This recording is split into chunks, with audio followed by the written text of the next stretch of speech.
the fact remains, for me and for a lot of people that I've spoken to about this period in your life, stuff happens. It changes. You change. And it's almost like you've got the opportunity to change. It's like this, your maturity gets to the point where you're like, okay. And I'm sure it happens again when you're 50 or 60 or maybe every decade, or it doesn't matter. But for me, I know that there was a very big change that happened there. And right after I dealt with all my emotional shit, all my anger, jealousy, envy, just everything that I didn't like about myself, and I was like, I need to fix this. As soon as I started fixing that, all these cool things just started happening in my life. Like met who is now my fiance, started the Origami thing, changed jobs, started my own brand. Like it just all just piled on. And I think it's almost like those are the rewards for looking inside.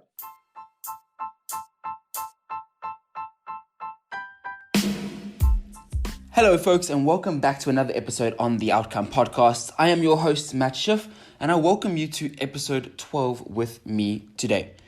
So a slight disclaimer before we get into any of the meat for this episode with my guest, Ross Symons. This episode was recorded about a month and a half ago now, where we were introduced through a mutual friend of ours and one that you have heard of, Trent Pike, who is the co-founder and CEO of Millie Mailer. I thought it would be to remind those who haven't yet listened to episode 10 about Trent and what Millie Mailer do. As an exceptionally humble businessman, travel enthusiast, and fellow inner peace seeker, Trent joined me for episode 10 a few months back with an exceptional story highlighting some of his more recent life challenges and successes. Trent and I took a deep trip down memory lane to unpack much of where his mental current framework around past and present entrepreneurial successes has given him the experience and skill set to guide a sustainable and consciously minded business like Millie Mailer. Through our conversation, Trent has a very cool, calm, collected, tranquil demeanor. Don't let this fool you though. This man possesses strong liberal beliefs in ethics and environmentalism, encompassing a triple bottom line approach to value creation. Essentially, how this man looks at business and how he looks at the world is addictive.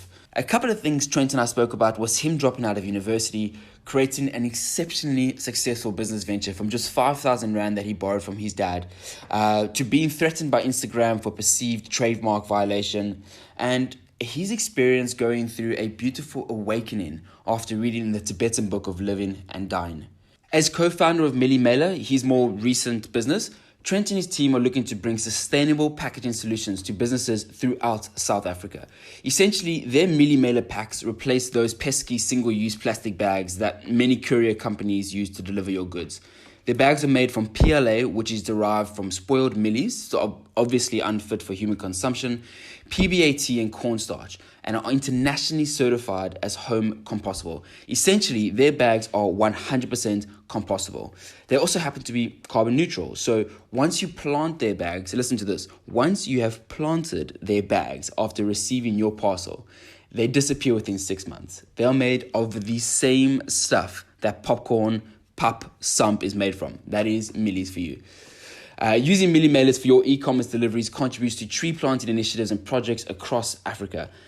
Millie Mailer plant trees to offset the carbon emissions, pollution from vehicles. And why do they use trees? Well, they're considered to be the best way to mitigate climate change. News, I am sure, which is not new to many of you. They also provide a host of other benefits to surrounding communities and wildlife.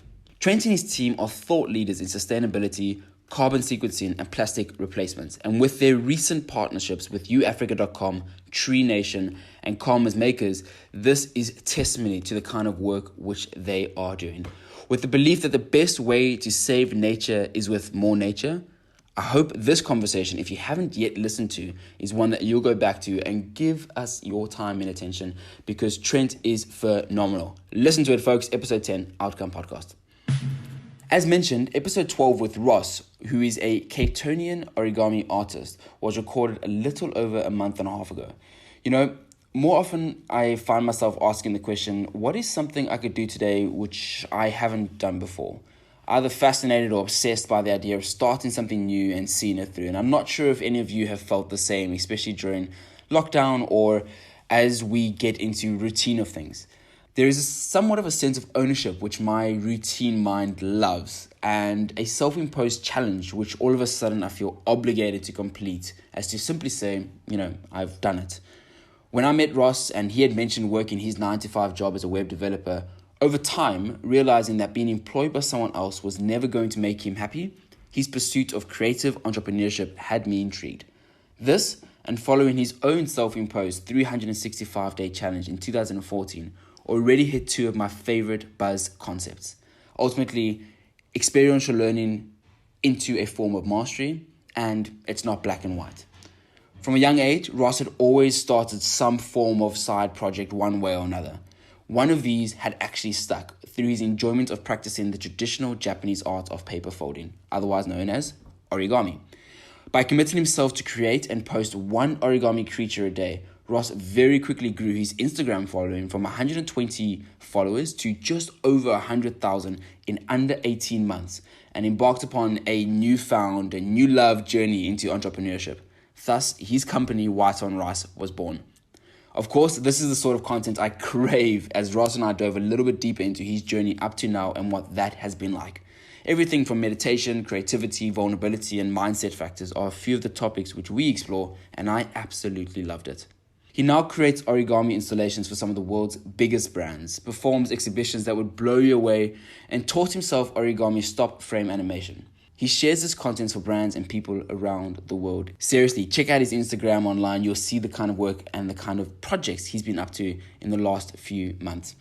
As an ex-radio host, Ross is no foe to public speaking gigs, and he shares his story with me about how he made the shift from a 9-to-5 web developer to an Instagrammer, full-time artist, and somewhat of an influencer as well. I hope that you enjoy.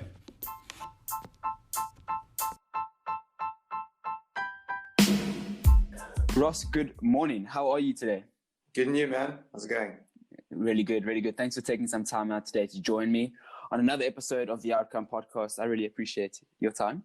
I'm super excited to have this chat with you because I've all cards on the table. I've been doing a bit of stalking over the last month about White on Rice and your journey up to date. And I've been absolutely fascinated with the experiences you've had around paper folding or origami, and just your journey up to sort of where you are now, which obviously we'll talk about in a moment. I would love for those that don't perhaps know much of your story, we're going to unpack it right at the beginning.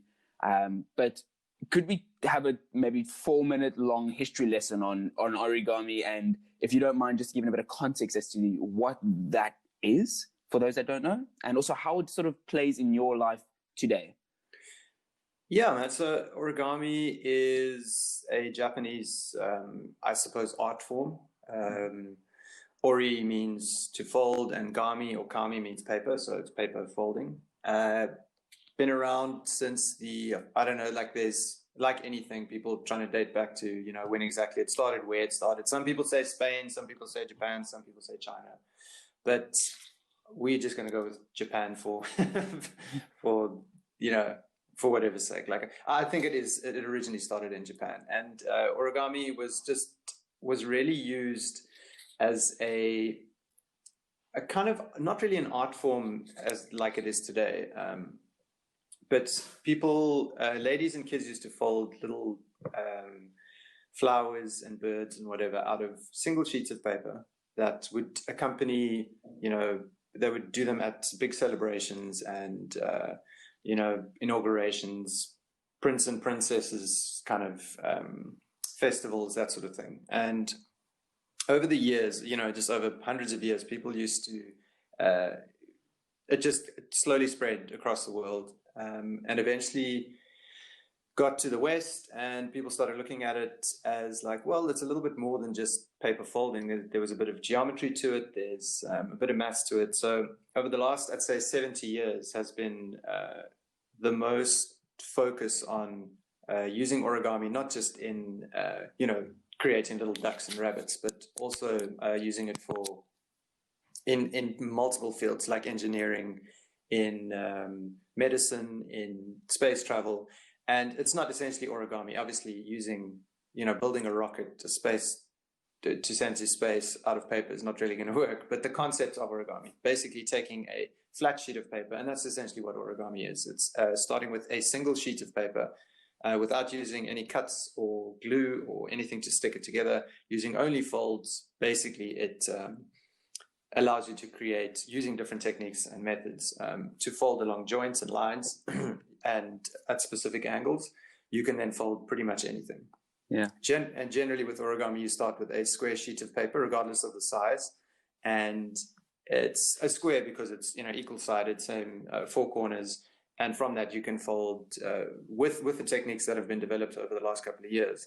You can pretty much fold anything. And that's where the art comes in. I mean, if you can think like, okay, I want to fold a dragon or a house or whatever, you can use a single sheet of paper to fold something that resembles it. Obviously, again, not a real house or a real dragon, but something that looks like it.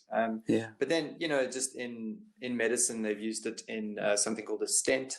So a stent is basically something that goes into a vein as a collapsed small little vessel, and as it goes into it can go into a lung, it can go into a vein, and when it gets to that position, it's either inflated with air or an electronic charge, I think, and it expands. So, and the same with space travel. Basically, sending stuff up to space, you want to have it very small and compact on the ground on Earth, and get it up into space. And when it's in space, expand it so that it can cover a certain amount of area in space. And they'll use that for satellites, for bouncing radio signals, that sort of thing. And that's kind of where origami is at this stage. And kind of how I got involved is I didn't wake up one day and go, "Ooh, I want to use paper to go into space," or whatever. My brother basically, he had a project he was busy with he was at Vega in Johannesburg. I'm from Joburg originally. And he had a project where he had to get one item from each person in his family to kind of add to a little project he was busy with. And he said to me, he's like, "Well, have you ever folded anything out of paper? Have you ever done any origami?" I knew what origami was. I said no. So found a little tutorial online on how to fold an origami crane on origami bird. It's a tsuru in Japanese. And I folded that, and that was in, I think, 2003 or 2002. I was about 21, 22. And I just folded that crane over and over again. It was just a habit. It was just a cool party trick. I mean, everyone's got their little thing that they do when they're bored, have nothing else to do. And if ever I had a piece of paper in front of me, I would always just take that piece of paper, fold a crane. That's kind of how I got involved initially with it. So before White on Rice came to be, and before you started doing some exceptional work with some exceptional brands and projects and the type of start animation, as far as I understand, that we currently see from you and White on Rice today, your journey into origami, as you so mentioned now, was one that was maybe coincidental in a way, where your brother had just asked you for that one thing that you could contribute. But you've always been a creative, from what I understand, to some degree or another. Your background is that of a web developer, at least professionally, hustling away at a 9-to-5, and that was a sort of period in your life prior to where you are now. But there's always been, and through my research, I noticed you would call yourself a creative entrepreneur. And I love the concept of that. But what I was trying to think about in this preparation is, what does it actually mean? I mean, to be a creative entrepreneur, you could do it in anything and everything, right? You could be someone who goes on a run and sings a song, comes up with poems, and you would be a creative entrepreneur putting it up online. So I'd like to actually just perhaps put you on the spot and take it from there. How do you see creativity infiltrating into what people do or in your life? But creative entrepreneur, I think, is just it's a title that, for me personally, I needed to call myself something. I call myself something different in different spaces. Some people, depending on how much I want to elaborate into what I do, some people I say, "Oh yes, I'm an origami artist." They're like, "Origami, what is that?" And then I'm like, I've got my own business. It's just like, so I'm a creative entrepreneur. And then when they hear creative entrepreneur, it's kind of like, okay, well, he's entrepreneur, so it's business, but creative. It's like they don't really understand what it is. So I use different titles for myself depending on the situation that I'm in. But for the sake of discussion, creative entrepreneur to me is someone who's taken a craft or an art of some kind and managed to turn it into some sort of business.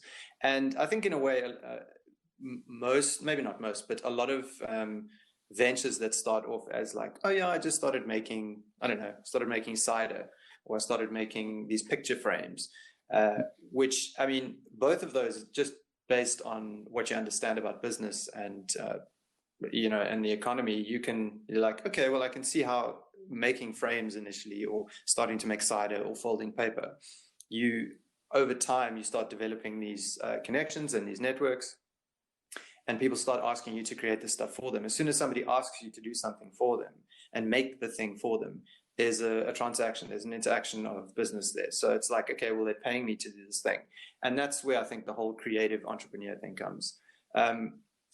In the true sense of if you want to look at it as a difference between an entrepreneur and a creative entrepreneur, I think an entrepreneur has more kind of definitive business goals from the start. So they want to start a business, like that creates a service that does whatever. I mean, my business understanding is, well, I'm kind of, floating between both of that. I think I've fortunately worked out how to take something like, folding paper and turning it into a business. I saw, because I came from an advertising background, I saw where there were certain things needed. I don't think I did this consciously. I was just, while I was working as a web developer, building websites, I was always noticing, just aware enough of what was going on around me, what the copywriter was doing, what the designer was doing, what the manager was doing, what kind of projects were coming in, and just seeing the kind of creative stuff that was being asked for and what brands were looking for. And again, like I said, I didn't consciously like write this down and like, okay,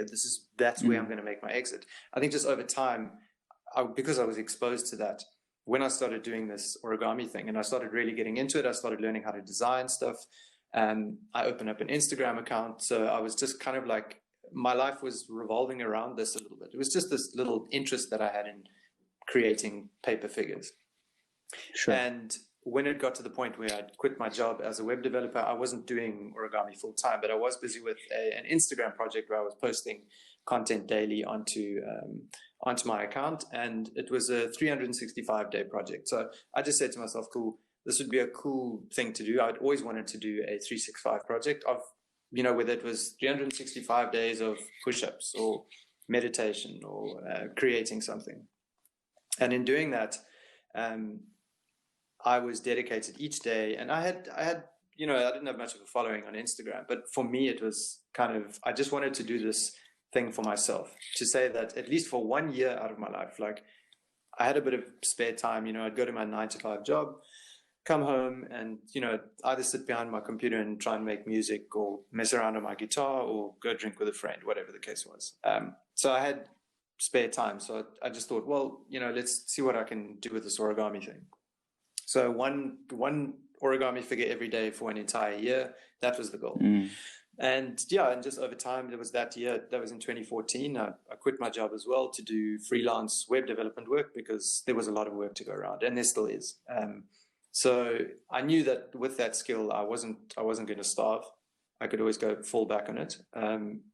And once I removed myself from the system, being a freelancer, I had work coming in. I just found that I had more time to myself. I was making as much money as I was, during my 9-to-5 job, and work was kind of coming my way. I didn't really have to go find it, which was awesome. And while I was hot desking, basically just as a freelance developer for a small agency that was owned by a friend of mine. They knew I was doing this origami thing, and they said to me, listen, man, we've got this client that it would be a cool idea to do an origami, like almost like a curtain for one of their storefronts, one of their store windows. Could you send us a quote on how much it would cost for 250 origami pigs or whatever? And I was just like, okay, like cost, like you're going to pay for this. Okay, well, I don't know. I didn't know what, I didn't have a clue of, how much to charge or what any artist or anything would ever charge, because I was doing web development. It was so different to what I'd been used to. So I sent them the quote, they paid it. I folded 250 pigs, took me a couple of days. And and the installation went up. There was a bit of, I posted it onto my Instagram account. So there was a bit of buzz around it. I was like, okay, this is pretty cool.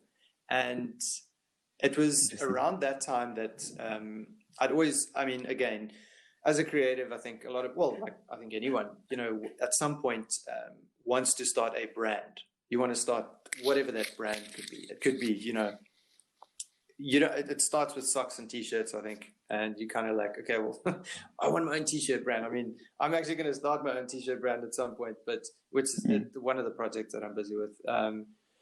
But I just thought, well, I've got this origami thing.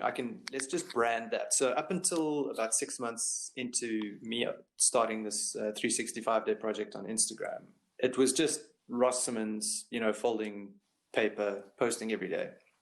So a friend of mine she was always seeing my stuff online. Whenever she was in Cape Town, she'd see little ducks and rabbits that I'd left in. It was something that I did as well. I think a lot of origami artists, or artists in general, will sketch something or fold something and leave it at the coffee table or the bar or whatever. So she would see these little things. I think she saw it at a couple of places that I'd been to before. And she was like, hey, dude, I saw your thing there. Take a photo of it, post it onto Twitter or Instagram and go like, hey, I see your stuff's everywhere. You like white on rice. Implying, white on rice, the phrase, if you've never heard it before, means you are like the color white on a grain of rice. You've got it covered. You're all over the place. I see you everywhere. And she just kept on tagging me white on rice. And then I was just like, what am I going to call my brand?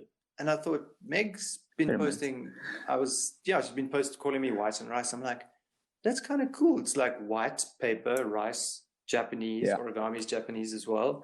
And it just worked perfectly. And it's weird. I mean, if I think about now, it's like it's a proper brand. And I do, campaigns and I create content. And it's almost like a little agency in a way. And it's called White on Rice. It just doesn't make sense, but it works perfectly. So that's kind of how the brand started. Yeah. It's incredible to hear. And I mean, for those that are listening, you obviously can't see Ross's expression just yet, but his whole face is lighting up just explaining this journey now, it's quite cool to see that, just to physically see it. I do want to go back, if you don't mind, to for the ping pong version of this, but you mentioned a little bit earlier, you've always wanted to do a 365 project, whether it be push-ups or sit-ups or whatever the case might be, and sort of hone a craft for a particular period of time until so be it. Something I try and tease out in this show is trying to get to the crux of why people do what they do, and where that stems from. Like what point in time in your adolescence or teenage years that this fascination with persistence came to be. And I wonder if you can transport us back there. If you remember any particular moment in time that you were like, I feel this drive to want to do something for the sake of just doing it, not because there's happiness or a monetary goal there, but just because I really like the idea of a challenge. Is that something that resonates with you, or have you always been that way? You know what, man? I'm a very focused individual. I pick something and I can do things for extended periods of time that, I mean, my family and friends kind of look at me and say like, dude, how are you still doing that? I did it with origami. I've done it with music. I've done it with exercise. I've done it with eating healthy. I've done it with, all the things in my life. I focus on something and I just don't stop. I don't have a goal in mind. I'm just like, I just get so engulfed and engrossed into it that it just takes over. Unfortunately, I've done that in relationships as well. So that's also destroyed a lot of things, because you kind of like, okay, cool, human, love, nothing else, and everything else disappears. Yeah. So, I mean, it has its pitfalls, but that's something I had to work on personally. It was kind of like, okay, well, there's certain things that I'm allowed to be super focused on and, just stay focused on. But there's certain things that I've got to kind of loosen that grip that I have on my attention and my focus on this thing, and kind of just separate myself from that in certain situations. But I can tell you exactly the moment where I was sitting, what I was doing, when I knew I wanted to do a 365-day project. There was an author who I think he passed away in 2015 by the name of Wayne Dyer. No, Wayne Dyer. Yeah, it's a popular name. Very familiar. He wrote many books on. He wrote a whole bunch of stuff. But I was at a friend of mine's house one morning, and he was playing a DVD of his, and it was this, this older man. He was, I think, about 65 at that stage. He was just telling his story about, I think it was something called the way of something or whatever it was. Sure. Yeah. And I mean, I kind of consider myself maybe a spiritual kind of person. Like I've always been into meditation and, self-hypnosis and mind-body connection, that sort of thing. So while he was speaking, and he was just telling his journey and his story about how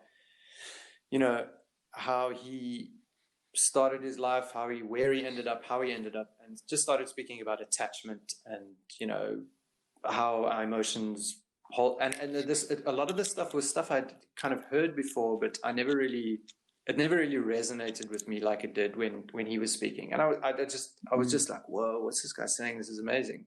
And he referred to a book called The Tao Te Ching, which is a book by Lao Tzu. Well, not a book. It's almost like a set or a group of proverbs that was written by a Chinese author or philosopher. I think was his title, called Lao Tzu. And he wrote, I think it was 80 of these sort of little snippets to live by sort of thing. And what Wayne Dyer did, he translated all of those into English. And for each one of them, for 80 of them, he wrote a book, and he attached like a daily meditation to each one of them. And what he did, he said when he wrote, his goal was to meditate for a year. That was his whole thing. So he centered his life around this Tao Te Ching. He took one of these passages or parables or whatever you want to call them, philosophical, passages, and he meditated on that for 4 days. So if you take 80 divided into 365, whatever, that was like what his goal was. And I heard that, I was just like, wow, he dedicated an entire year to doing one thing. Obviously, he was doing other things as well. And when I heard that, I was just like, that's what I want to do. I didn't know what I wanted to do with it. I didn't know what it was going to be. And that was, that was in, 2008.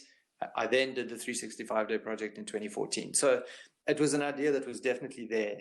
And it was sitting with me this whole time. And I think what kind of inspired me even more to do a 365-day project was I was following a girl on Instagram, a local Cape Townian girl who did miniature paintings, a girl named Lorraine Lewitz.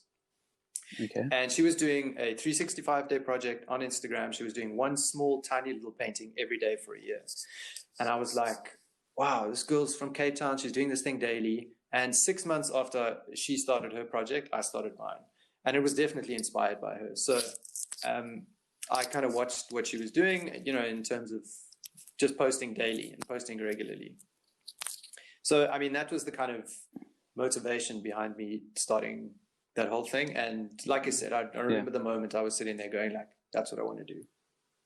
Yeah. And so once that decision had been made, I can resonate exactly with what you're saying. And it's almost a laugh because a lot of the people who know me as well, I start things for the sake of them sometimes, not really knowing why I am starting them. But there's this urge to just want to just do something or persist at it. And that could be going vegetarian for 3 months or, being vegan for like a week, whatever it might be. And there's no particular reason as to why. So, I understand where you're coming from.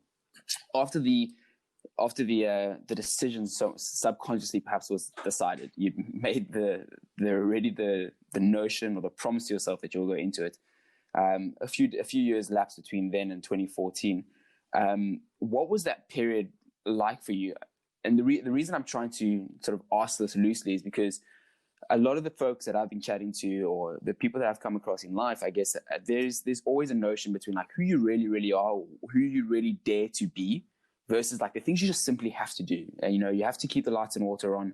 There are certain restrictions in certain environments, more so now, obviously the conditions that we're in than ever.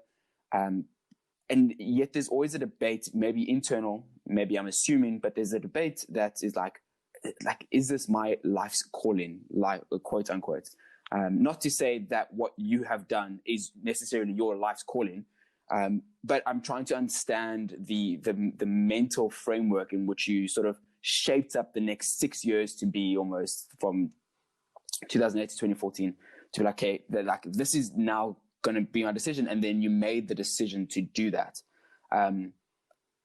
Coming back to the question, I suppose I'm asking, were there like experiments along the way that you were like, okay, I'm going to try this for like a month and leading up to Origami specifically, or were there other things that were just sort of building the encouragement or the courage to eventually follow through with it?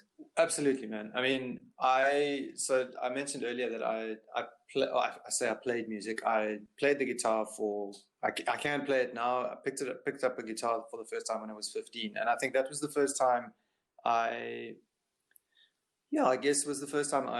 decided, okay, I was going to try and do something with, just try and get good at something that I was good at computer gaming from the age of 6 up until 15, because there's had a computer put in front of me, and I was just like, okay, that was my thing for that many years. So with guitar, yeah, exactly. With guitar, it was kind of like, okay, let's learn this thing, and I got okay, pretty quickly. Again, just because that's all I would do. I would, come back home from school, play the guitar for hours and hours, and then when I left, that was in between me being on the computer and trying to play a musical instrument, trying to make electronic music as well. I was always into electronic music as well as rock and anything else. But merging that, okay, cool. Well, taking the music thing, which is a physical activity, putting it into the digital world, recording sounds, trying to make music, whatever. Again, just no goal, no purpose, just like, okay, I just want to do this thing because it feels good. When I went and studied computer programming, I also had time on my hands. I was studying at the University of Joburg, and I walked past the University of Johannesburg's radio station, and it said auditions next week. And I was like, radio, yeah, that's cool. I was like, I wonder what that would be like. So I looked again, and I was on the radio station. I did really well there. I was on the radio for 2 years, and being on radio, that was the first time I was able to create a show, create content, and engage with people. This was kind of before Facebook. I mean, it was long before Instagram, but it was before, just around the time that Facebook was starting to become a thing in South Africa. So I had this radio show that I was creating, and I was into music, and it was just a lot of cool creative stuff happening. And that was at the beginning, and that was around between 2007 and 2009. And everything, I mean, I'm mentioning all of this because the music built on, the computer stuff built onto the music, built onto the radio, creating a show, but creating a show and creating content then spilled over into Instagram, because I knew how to create content and how to interact with people. Again, not something I was like, oh, I know how to present a radio show, so I know how to produce content or whatever. Because content creation, I mean, that's such a broad term, but it's essentially just making a piece of, and in this case, it'll 9 times out of 10, when you say content creation, it's a digital something, a blog article, Instagram post, a video of some kind, a tutorial, instructions, or podcast. Perfect example. So in doing that, you're changing what you're creating, but the process is pretty much the same. You prepare for it, you develop the skill of whatever it is, and you then create the thing, you put it out, you get feedback, and based on that feedback, you move in a certain direction, or you just continue doing the thing that you were doing. And all those things kind of built onto it. And I mean, between 2008 and 2014, although I was developing my skills as a programmer, as a music producer, which I never became, or an artist, which eventually I did become, and then an entrepreneur, because it was kind of like the business stuff, kind of just something another thing for me to focus my attention on. But those layers all built onto each other, and they are still building, and I'm learning new skills now, which are helping me move into a certain direction now in terms of whatever. I don't know where it's going to go. But all of those things, every single one of those things that I've mentioned, and the state that I was in all of them was just a complete state of focus and ease. It was so easy for me to just let myself be in that state, and just like when I was away or when I was out doing something, I was like thinking about, when I get back to this space of mine, what am I going to do? And I just couldn't stop thinking about it. Like, what am I going to code? How am I going to write this song? How am I going to produce this radio show? How am I going to create this origami thing? How do I, all these things, just tying it all together. But also, I've said a lot there, but between 2008 and 2014 was the biggest kind of emotional, mental, and physical change that I went through as well. In terms of, I exercised more than I usually did. My eating habits became very healthy. They were always, I was always a pretty healthy person, but that's when I really started focusing on, and it's when I started living by myself. And emotionally and mentally, there was a lot of stuff I had to deal with, particularly around relationships with myself, mainly the relationship with myself, but with people around me, my family. And had I not gone through that shift, and Wayne Dyer, back to what I was speaking about earlier, he actually speaks about this shift that happens in your life. And you can look at it as a maturity thing. Numerologists say there's a specific point in your life. You could probably ask any religion that during this time, it's around 30 to 32, any time from 29 to 31, 32. There's this shift in your life where you kind of ease into yourself. I don't know, how old are you? 26. 26. Hey, you still got it coming, man. Oh, you got the good shit on its way. Honestly, I know it's a thing I joke about with a lot of people, but every time I've mentioned that to somebody and they're like, yeah, okay, cool, bro. Woo, cool, whatever. And then when I see them when they're 32, they're like, bro, man, that shit's real, man. And, whether it's the seed that gets planted in your head and it manifests, or you want to believe it, doesn't matter. The fact remains, for me and for a lot of people that I've spoken to about this period in your life, stuff happens. It changes. You change. And it's almost like you've got the opportunity to change. It's like this, your maturity gets to the point where you're like, okay. And I'm sure it happens again when you're 50 or 60 or maybe every decade, or it doesn't matter. But for me, I know that there was a very big change that happened there.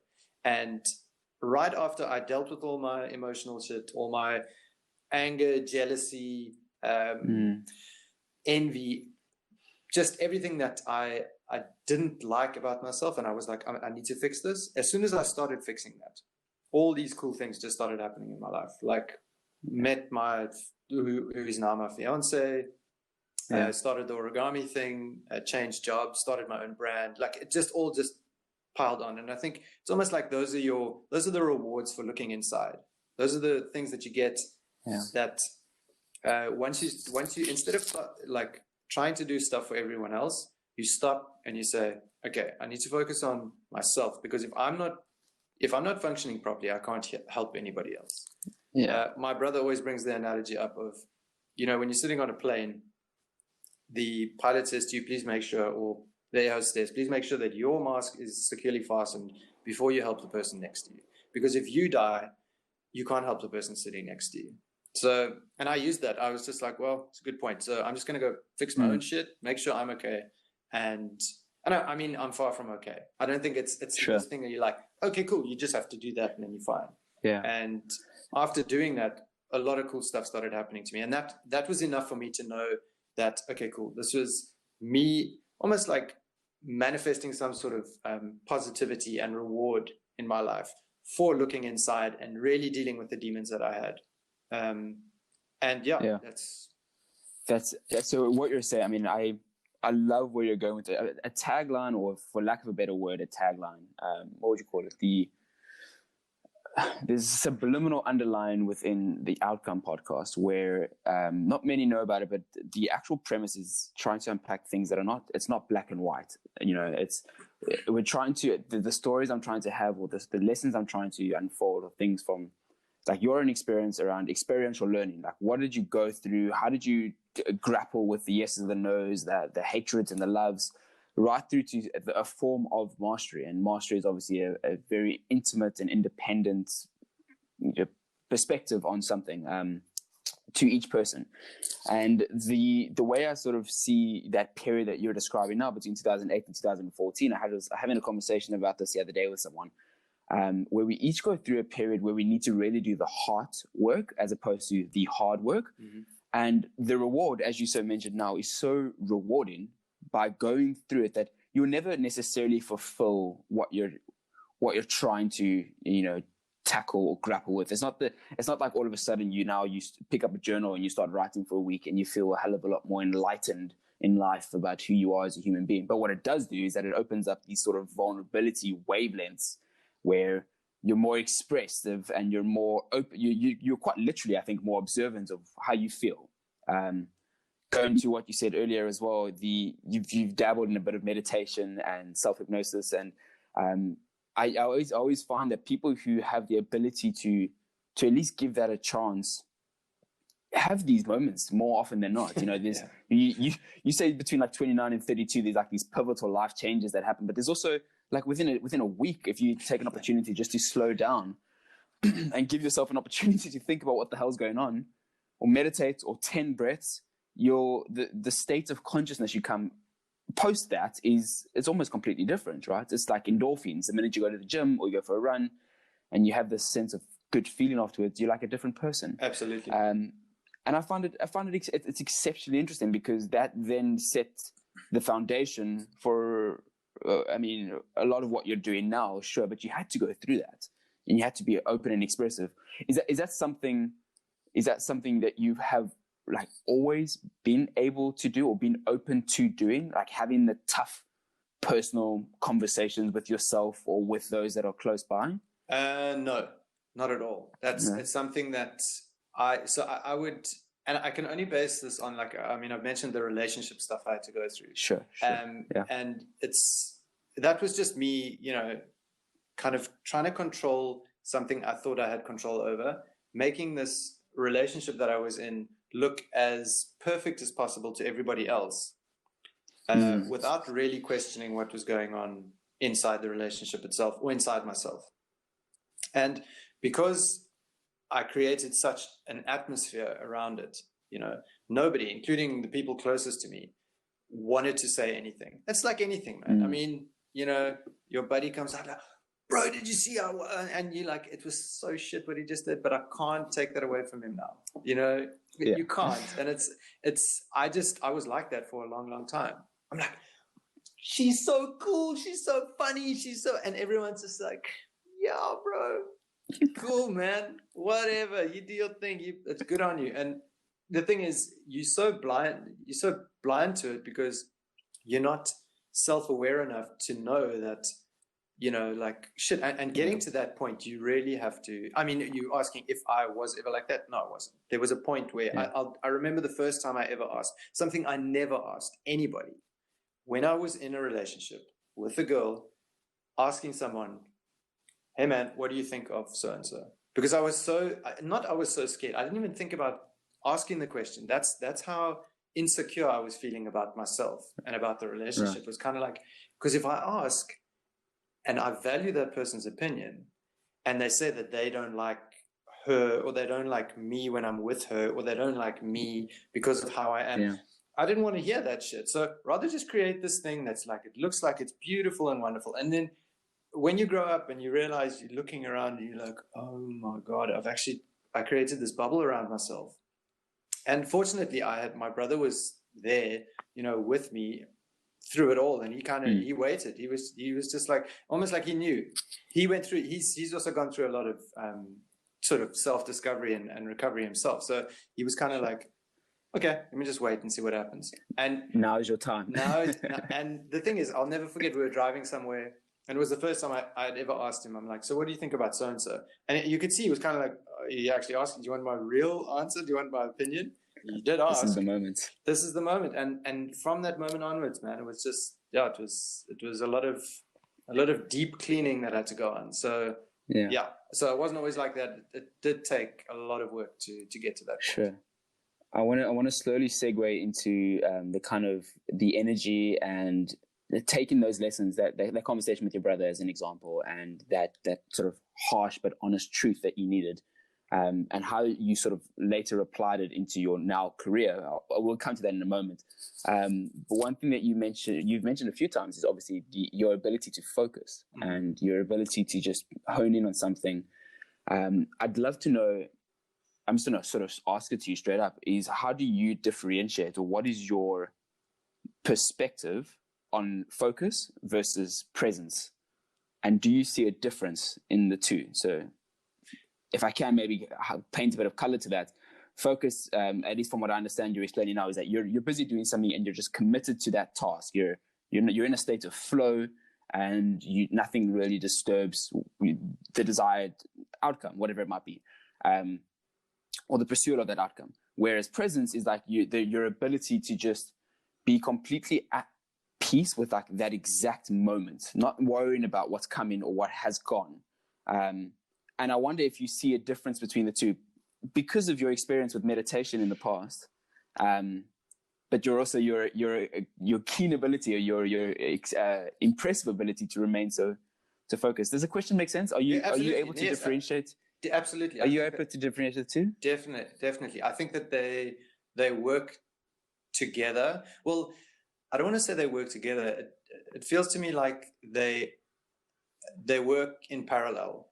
Like if you are focused on a task, I know this is just from personal experience. Like when I'm focused on something, automatically I become present because I'm in the present moment. I'm not thinking about anything else. Okay. But if I'm trying to be in a state of presence, it doesn't necessarily mean that I'm physically doing something. And I do this regularly. I try and do this as regularly as possible. Sit for half an hour and do nothing without meditating, because even meditating is still focusing on your breath, focusing on, the sound of a heartbeat, whatever the case is. So that to me is more like a focused approach to presence in a way. Interesting. Yeah. Where presence to me is like right now I'm present. I'm aware of what I'm saying, how I'm feeling, and so but I'm not focused on anything. I'm not focusing on the words that are coming out of my mouth. But I'm also kind of in a state of flow as well, because it feels good talking like this to you. Yeah. So it's kind of, I think presence is just presence is the awareness of where you are and what's going on around you without attaching yourself to this scenario. So kind of just watching life go by and watching things happen, but just letting them unfold, as opposed to focus where you're like, okay, cool. Like I do something I didn't mention, but I also do jiu-jitsu as a martial arts practice. And I've been doing that for 2 years. And in that moment when you are like, you're fighting somebody, like there is presence, but there's also extreme focus. That's one of the very few tasks that actually, now that I think about it, that requires both at the same time, because you've got to be focused on your breathing. You've got to be focused on what your next move is. But you've also got to be aware of what's going on. Like you have to be aware of this person. So I think focus is like, what can I do physically in this task, or with this task, or with my hands, with my mind, with whatever. Where presence is kind of looking at yourself, looking at the space around you. And I mean, with grappling or with jiu-jitsu, you've got someone who's trying to take you down, they're trying to choke you out, they're trying to break your arm, Well, not trying to, but that's the goal of the game. And that kind of, that separates you a bit from like, okay, well, I've got to be very aware of what this person is going to do. And there's an element of presence and awareness that goes on there. Yeah. Okay. Lovely. I mean, I'm in complete agreement with you as well. Just for the record, I think it's, you answered a poorly framed question pretty well. So well done on that one. Shifting that then, or taking what your answer is right there and moving it back into the 365 project, and to sort of 2014 and beyond. What was the outcome, or what happened after your 2014 posting every day? was there a sense of accomplishment for you personally? Did you feel like, man, I've arrived, I've mastered the art of origami, or was it more of this like, okay, well, you know what, this is giving me complete confidence in the fact that I can take this creative output and just, you know, let's roll with it. You mentioned earlier, obviously you have web development that helps with keeping the lights on and so forth, but like, was there the confidence that built up over that time?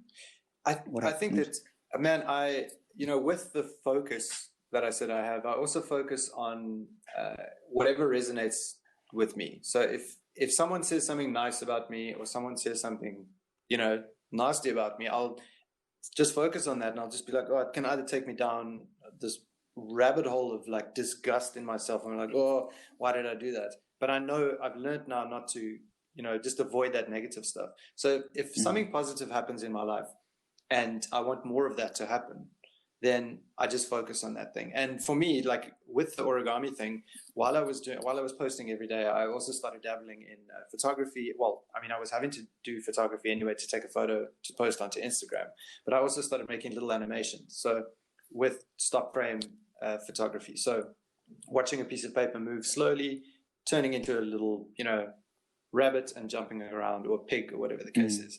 And that step-by-step and that's also a very tedious process, but also requires a lot of focus, a lot of attention and patience. And I started doing that and posting those little clips onto Instagram as well. So towards the end of the project and the end of the year, and I mean, as my following increased, and I wasn't even focused on that. I was just like, for a year, I was in a state of flow, essentially, just focusing on I just made sure that I didn't miss a day. I made sure, and because I did miss one day at the beginning of the year. So there was, it was around February. I'll never forget, I was still working my job. I was hungover and I had to post something. I was just like, you're sitting there, like, it's not like there's people going like, come on, what's the next thing you're going to, well, you don't see that. You don't have this like crowd cheering for you. Yeah. And I was like, fuck, I'm not going to do it. Anyway, so I skipped a day, and that next weekend I was at a wedding, and we were chatting about, someone just brought it up. They're like, hey, dude, that origami thing you're doing on Instagram is really cool. And I'm like, thanks, man. Shit, I didn't even know. So I didn't even know you were following me, kind of thing. And one of the guys sitting there, a friend of the group, I think it was a cousin of the groom, said, "No, dude, I saw you skip today." Ooh. And I was like, what? He goes, yeah, it was like probably a week ago. And he was dead on. I was just like, oh my God. And I didn't want that feeling ever again. So I was just like, shit, I cannot miss another day, because it's a 365-day project. You can't. So essentially I cheated. It wasn't really, but there was just that one day. But I needed to do that just to, switch me straight back on and be like, okay, I'm not going to miss another day.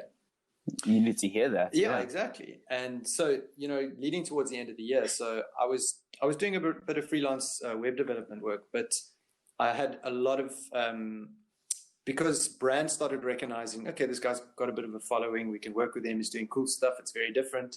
It's with something that's quite childlike and crafty, so we can tell little stories with that. And when I started posting the animations, brands started approaching me to say, hey, dude, how much would it cost for an animation like this? And then when I saw like they wanted to pay for the animations, it's like someone explained to me, they're like, dude, you're not just selling like a little animation, like you're selling your time as a photographer, as a designer, as an artist, as a business manager. And once you break all that stuff down, in my mind, I was just like, well, I can charge for each of these tiers.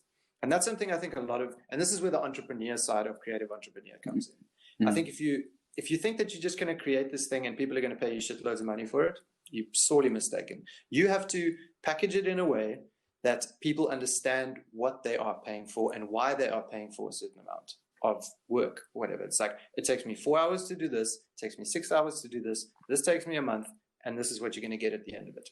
And I can do this and this and that with it. When you break it down like that, clients are like, take my money. Because then they feel like you need to convince somebody that what they're paying for is worth it. And if all you're giving to them is one thing, so if I just sent them, here we go, here's a link to the video, it's like, okay, cool. Regardless of how big your following is, who you are, well, unless some massive artist, then it's.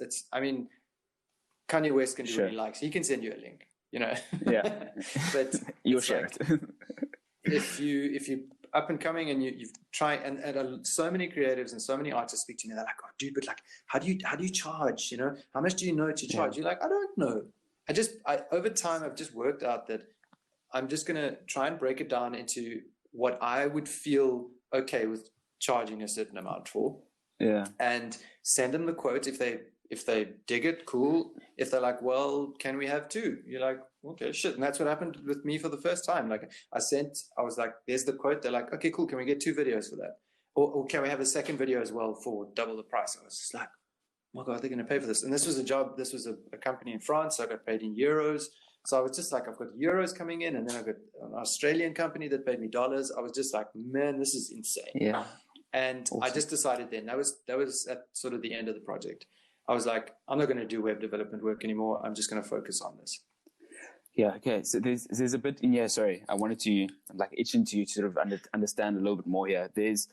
You've been featured a lot, right? There's a lot of press sort of around White on Rice and your experience with Origami. You've worked with some incredible brands, as you say now. You're reaching just that learning experience that you've had with like quoting and communicating and trying to get, I suppose, White on Rice out there. But I guess the question I'm trying to piece together here is like, what is it that the general population is missing about Origami or about the niche project? I mean, I can imagine listening to this episode and thinking to myself, this is fantastic. You know, Ross found something that he loved. It is different and it is sort of unusual, and he's able to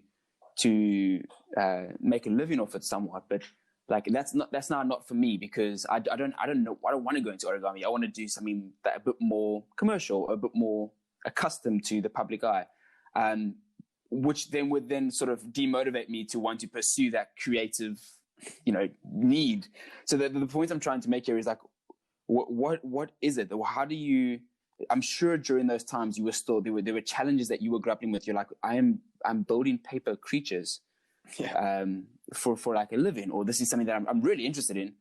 And did you have any doubt? Did you have any like uncertainty or moments that you were just like, I'm done. I don't really want to do this as my livelihood. And if so, how did you overcome those thoughts or actions? Man, I must admit, I've never really had like proper doubts about what I was doing. I was just like, well, I know I'm going to go through these, patches of like, oh, geez, if I see another piece of paper, I'm just going to die.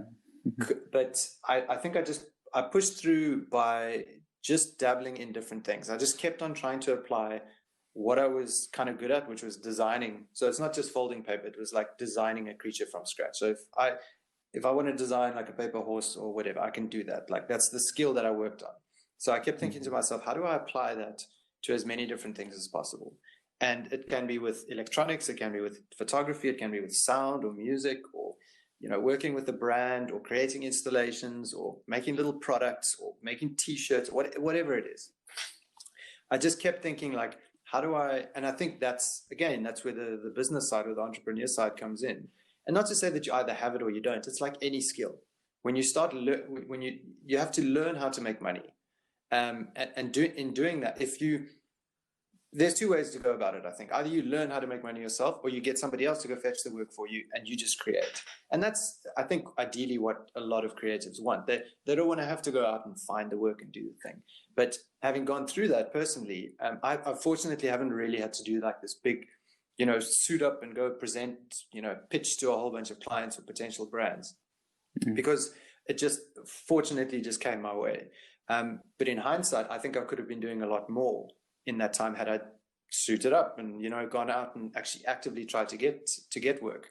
And when I did get to the point where like, I wasn't really sure, it was, I suppose, about a year ago, I was just like, man, what's really happening with this thing? I've got this following on Instagram. I'm good at this thing, but I found I had quite a bit more time to myself. I wasn't making, and I'm still not making, like, I'm not shooting the lights out money wise, but it's almost like that trajectory that I thought I was on, which I didn't really have a set goal. I didn't say to myself, I want to be the most popular artist or origami artist in the world. I don't really set goals like that. I never have. I've just gone purely on, and this is where focus helps, because it blocks out everything. It blocks out doubt. It blocks out well, it blocks out friends and family as well, which is not ideal. Mm. But, it does allow you to kind of create a groove, and a very deep groove, into the craft that you're honing, whether that's trying to make money or trying to fold paper or make shoes or, make beer or whatever the case is. So yeah, I lost my train of thought now. Yeah. I'm with you though. It kind of reminds me of this philosophy, talking about obviously origami now, Japanese philosophy. I'm sure you've heard of the term ikigai, or the philosophy ikigai. Yes. Right. And it kind of, hearing you speak about it is something I've been dabbling in and trying to understand more of. And for those who don't know what ikigai means, feel free to look it up. I'll put it in the show notes as well. But essentially, it's looking at four key elements, which is doing what you love, doing what the world needs, doing what you can get paid for, and doing what you are good at in that particular period of life. So it's not forever. Those four things aren't like the four elements that make up your entire existence. You need to hone all your attention into that. It's like, in this moment of time, coronavirus period, I'm on lockdown, what things could I do that resonate with those four questions, which ultimately supposedly is meant to give the person a sense of purpose. It's meant to give the person a sense of belonging and to hone their craft. And I suppose what you're expressing is something that made me think of the book, where I just picked it up. For those that obviously can't see, I've got a chair right in front of me, and it reminded me of that philosophy. It begs me to ask you the question then: what does success in this industry or in this profession look like to you? Or how do you, if you revisited the question, like, where's this thing going a year ago? Where do you see it going? What is it that you're sort of chasing, if that's a fair question to ask? Yeah, man. It's not really something I think about. Like I said, I don't think to myself, okay, if I get another 200,000 more Instagram followers, or if I hit 1 million followers, like, that means I'm successful. Or if I start working with certain brands or certain creatives, or, I have a store, or I have multiple stores that sell origami paper. It's like, these are all things that could potentially happen. But in terms of like success, for me, it's just like, if I wake up in the morning, and that's the state I'm in at the moment, work-wise. It's like, when I wake up, I'm like, cool, I've got this cool stuff to do. That I'm in a state of success already, because I've got everything I need. Yes, I could have, a bigger place to stay, or a nicer studio, or, more things. That's all that's really going to come that will accentuate the feeling of success that I have. Not to say that without those things I feel less successful, but there's always going to be bigger, more, higher, so it's I just focus as much as I can, as difficult as that is sometimes, on how I'm feeling when I'm doing the thing. And whatever that thing is right now, it's paper and making animations, and even I'm doing web development work again. And because I've I stopped it for so long and I've revisited it, I'm like, I actually loved this. I really enjoyed it, and now I've got a whole bunch of these things that I can just kind of do whenever I feel I need to. And as a result of it, there's a lot of cool stuff that's coming from it. More work, podcasts, chatting to you, stuff like this. It's like it's all the result of how I feel. It's manifesting,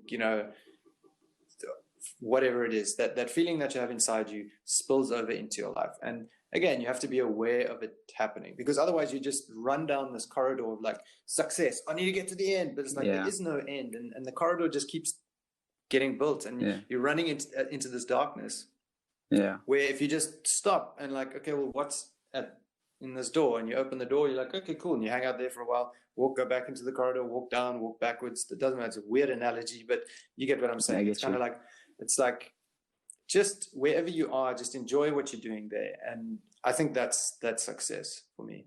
Yeah, interesting. Okay, because again, you were in a bit of preparation for this chat. I read an article where you were quoted saying, and excuse me if I paraphrase this incorrectly, but often people are confusing the pursuit of what they think they want, right? And you mentioned now, once you're aware that sort of calling or that creative input, you have the opportunity to like keep running and to use this opportunity to grow from it. But I think personally, even before the step of awareness, you need to be open to it. You need to be open to, like, not necessarily being criticized, but be self-critical analysis, being like, I have to stop and I have to sit still for 30 minutes because my desired outcome is to be creative. Therefore, I need to sit still because it's in the math. It doesn't work that way. But I guess, the question I was trying to ask a little bit earlier about what success means to you and what I suppose a form of mastery means to you is because I think it naturally is, it's intimate to each person. And it starts with that openness and that awareness and going back to Ikigai and figuring out what is it in the period that I'm in, with the mental state that I'm in, that I can do something that actually just gets me excited. Yeah. Like take off the pressure of trying to achieve X and just do something that you actually enjoy. And that then I think you will reap the reward of whatever it might be. It could be a sense of fulfillment or it could be a monetary outcome. And also, don't get me wrong. I want to make money, man. I want to be financially successful. That's something that I do want for myself. And I feel that if I continue doing the things that I am doing now, something will come from that. Not to say that like I said, I don't really have goals or whatever, but I know that if I just continue doing this, there will be an accumulation of money and finances that come with it. And that's because I'm open to it. I don't for one second think, okay, well, it's just origami that I'm doing. How am I ever going to make money from that? I'm just like, no, I can definitely make money from this, and I can definitely make a lot of money from it. And that's just how I see it. A lot of people might think I'm crazy, but if every artist, I guarantee you now, there's a lot of artists that do think like that, and successful artists. The reality is, unfortunately, success does have a lot of the time. So, Google, how much money do you have in your bank account? How big is your house? How fast is your car? How often do you travel overseas? But I do think that those things come as a result of you really focusing on who you are, what you want to do, and getting good at what you're doing. And really enjoying what you're doing. Like if you're getting good at something and you're enjoying it at the same time, like, yes, man, I don't know if everyone gets to experience that too many times in their life. And as a result of it, you start also just getting some sort of recognition. People start telling you like, oh, I really dig what you're doing there. And unfortunately, the vanity metrics attached to all this, like an Instagram like, a comment, a repost, and a share, or being featured on this and this and that, those are easy metrics to weigh up, to accumulate as well. It's like, oh, well, I've been featured here and here and here and here. And it's the reason you've seen on my website, I've got all that stuff, because it adds some, form of clout, because I can now say, okay, well, I've been featured on CNN, I've been So it's kind of like, and that helps me sell the idea. It helps me connect with more people, but it also helps me share my story. It helps me, and that's what I want to do. I think that's a lot of what I'm doing and where I am now is trying to show people that I'm just a normal dude from, a little fishing village at the bottom of South Africa that has taken this very simple idea of folding paper from Asia and decided like, okay, well, this is how I'm going to turn it into something that's a little bit more than just folding paper. And I enjoy it. And it's not something that I, like you were saying earlier about consciously thinking like, okay, what am I going to do how am I going to go out and make money now? And that's what businessmen do. And yes, guys see gaps in markets. They're like, oh, I'm going to build an app that does X, Y, Z. Cool. If that's how your mind is built, then do that. That's your skill. I can't do that. I can't pretend to I've tried it before. I'm like, okay, I need to go do this so I can go make money. I need to go pitch my idea to this person. It never works for me. So don't do it. But what does work for me is if I focus on what I'm doing, share it, get some feedback, engage with the people that I've shared, bang on, and move on from there. I love what you're saying there. And we are sort of coming to a close here, but there is one more thing I did wanted to mention is that not only are you working with some fantastic brands and you've gone through this journey yourself, but I've seen you've obviously been featured helping organizations like the Mad Foundation, as far as I know, and perhaps a few more that I might have missed. Excuse me if I did. But in sharing that story and giving others the opportunity to find inspiration from your story to apply it onto their own, right? I mean, I'm just listening to you now thinking like there's lots of ideas that are popping in my own head around things that I want to like continue pursuing or to research more on. And I guess, I mean, there's no real question perhaps at the end of this, but it's like it's creating a space, a safe space, or contributing to an already existing space that people get to draw inspiration from. And by doing so, you've just added your story to it, right? And I think there is an immense amount of power, especially within a South African culture of storytelling and resonating with people that look the same or have gone some sort of background, and that people can familiarize with and be like, okay, well, this dude's been able to do it. And I hopefully there's one takeaway that I can gain from him that allows me to be curious around something else. Which is that's the beauty of it, right? And that's what makes it organic. Yeah, exactly. And it makes it exactly, man. It's like it was what Ross had said earlier that I really liked, and I'm just going to do one little bit of research, and it opens up a whole load of different everything, resources, experiences, openness. Exactly. In the same way that I watched that Wayne Dyer, video, and sitting there, he didn't make the video for me. He was there being interviewed, and he answered a question that at the time felt like the right thing to say. And I just happened to hear that answer at the right time in my life. And it was a little seed that planted. But I was, like you mentioned earlier, it's being receptive to it, being aware enough of like, okay, cool. That felt good when that happened. Like, do I want more of that to happen in my life? Yes, I do. Continue doing. But then the thing is, like, when something good happens in your life, it's so easy to like just want to do more of that, and then you continue doing more and more and more, and then eventually it's just like, okay, that's not fun anymore. And that's okay. There's nothing wrong with that. But I do think that you have to follow that thread of curiosity. That's it. Just be curious. Be aware and curious. If there's nothing else you can be, even if you like, I don't know, whatever, just try and be aware. I'm with you. Well, Ross, you know what? This conversation has been fantastic. I really, really appreciate you letting us see a little bit under the hood of who you are and your journey.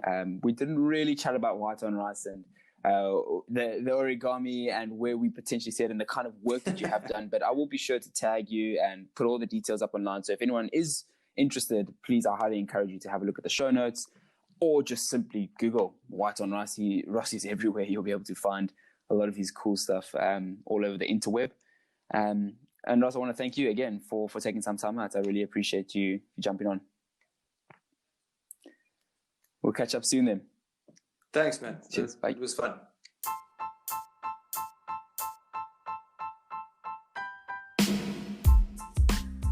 Hey guys, Matt here again. Just before you run off, thank you for lending me your ears and tuning in once again.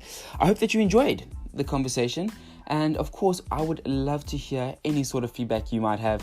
You can do so through all forms of social media, really. I've probably spammed enough about that, or through my email, which is outcomepodcast@gmail.com. I would love to hear from you and even to say hello. For those that have any advice on long distance recording, please feel free to share and send through a few links as well. I am an open book and am willing to learn. As usual, if you have any other news, please pass it through. And if you haven't yet subscribed or shared the podcast via the very many links that you could potentially find it on, I encourage you to do so too. Looking forward to hearing from you, and until then, cheers.